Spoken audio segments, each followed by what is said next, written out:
नमस्कार, स्वागत है आपका बोलतंत्र पर। और टीम बोलतंत्र बनारस के उन तमाम प्रत्याशियों से मिलने का कोशिश कर रही है जो भारतीय जनता पार्टी की हिंदू मुस्लिम वाली पॉलिटिक्स को कड़ी चुनौती दे रहे हैं।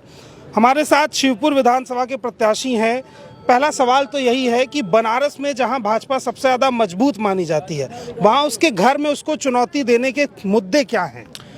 पहली बात कि बनारस भाजपा का गढ़ नहीं है, ये बनारस काशी वासियों का गढ़ है। भारतीय जनता पार्टी हेलीकॉप्टर लेके यहाँ आई हुई है। जिस हिसाब से हेलीकॉप्टर लेके यहाँ आई है, इस बार की यहाँ की बनारस की जनता उनको उसी हेलीकॉप्टर से गुजरात भेजने का कार्य करेंगे। और जिस विकास का डीजे भारतीय जनता पार्टी बजा रही है, इस बार भारतीय जनता पार्टी का खदेड़ा जनता करना चालू कर दी है। मुद्दे वही हैं, महंगाई आज चरम सीमा पर है, बेरोजगारी से नौजवान परेशान है, पढ़े लिखे नौजवानों को नौकरी नहीं मिल पा रही है, महिलाओं की सुरक्षा नहीं, सबसे ज़्यादा किसान परेशान है। किसान के खेत में योगी जी और मोदी जी दोनों टहल रहे हैं, ललका परिवार साथ टहल रहा है।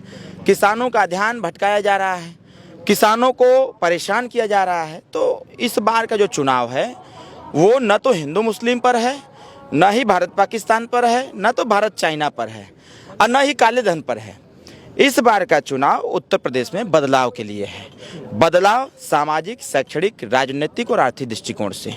इसी एजेंडे पर वो चाहे शिवपुर का प्रत्याशी हो, चाहे अजगरा का प्रत्याशी हो, चाहे उत्तरी का प्रत्याशी हो, चाहे सेवापुरी, चाहे जहां का प्रत्याशी हो, पूरे पूर्वांचल का या उत्तर प्रदेश का, वो एजेंडे पर चुनाव लड़ रहा है। भारतीय जनता पार्टी सदैव प्रयास कर रही है कि हिंदू मुस्लिम कर दिया जाए। ये हिंदू मुस्लिम का काट खत्म हो गया। मेरा एक सवाल और है कि तमाम मेन स्ट्रीम मीडिया और बड़े मीडिया संस्थान जो इस चुनाव को बार बार हिंदू मुस्लिम की तरफ घुमाने का प्रयास कर रहे हैं, लेकिन फिलहाल ये चुनाव पिछड़ों के हक और अधिकार का चुनाव हो चुका है।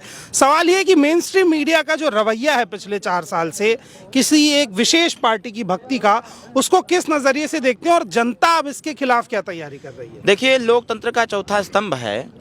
कहीं न कहीं सुप्रीम कोर्ट के एक जज ने बाहर आके प्रेस कॉन्फ्रेंस, तत्कालिक जज ने बाहर आके प्रेस कॉन्फ्रेंस किया था कि भारतीय संविधान को ताक पे रखा गया है, भारतीय संविधान के प्रावधानों को नहीं माना जा रहा है।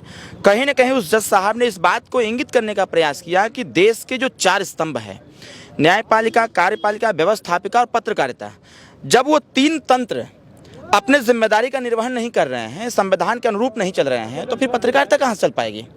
और भारतीय जनता पार्टी अच्छी प्रकार समझ गई है, उसकी सोशल इंजीनियरिंग जो है वो जान गया है कि जनता के दिमाग में फिट करने का जो एक मशीन है वो है मीडिया। और ये छोटे पत्रकारों का इसमें कोई दोष नहीं, जो बड़े पत्रकार हैं उनके ऊपर डील हो गई है।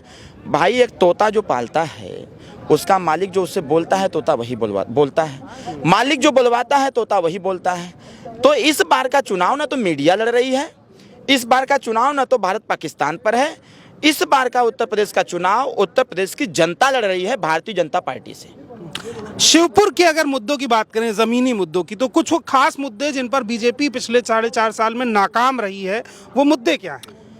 अरे भैया, बीजेपी ने तो कुछ किया ही नहीं है।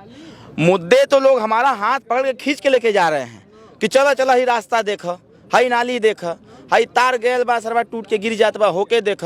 लोग का तो बता, पानी पिए का व्यवस्था ना हो, गांव में जाए खातिर रास्ता नहीं खे, यहाँ स्वास्थ्य संबंधित सेवाएं खत्म है, स्कूल में जिस स्कूल में बच्चों को पढ़ना चाहिए उस स्कूल में भूसा ठुसाया गया है। तो ये तमाम तरह की छोटी छोटी चीजें अगर भारतीय जनता पार्टी इस पर विशेष ध्यान दी होती तो आज मुद्दे ही नहीं रह जाते। आज भारतीय जनता पार्टी ने विपक्ष को मुद्दा ही मुद्दा दे दिया है, और इसीलिए परिवर्तन की जो लहर उठी हुई है, इसीलिए उठी हुई है कि समस्त समस्याओं का सिर्फ एक समाधान, सुहेल देव भारतीय समाज पार्टी, समाजवादी गठबंधन, अपना दल, अखिलेश यादव मुख्यमंत्री।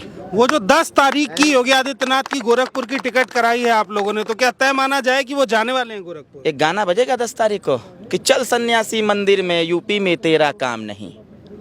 तो कहीं ना कहीं बनारस की जनता भी अब बनारस के माहौल को समझ रही है। वो तमाम वादे जो अब झूठे साबित हुए, उन पर भी बार बार बात की जा रही है। रोजगार का मसला हो या आवारा पशुओं का मसला हो, दोनों ही मसलों पर कहीं ना कहीं बीजेपी बनारस में घिरती हुई नजर आ रही है। फिलहाल शिवपुर के प्रत्याशी से हमने आपकी बात कराई, आगे बनारस के तमाम मुद्दों पर हम आपकी बात कराते रहेंगे। तब तक के लिए बने रहिए बोलतंत्र के साथ, देखते रहिए बोलतंत्र। धन्यवाद।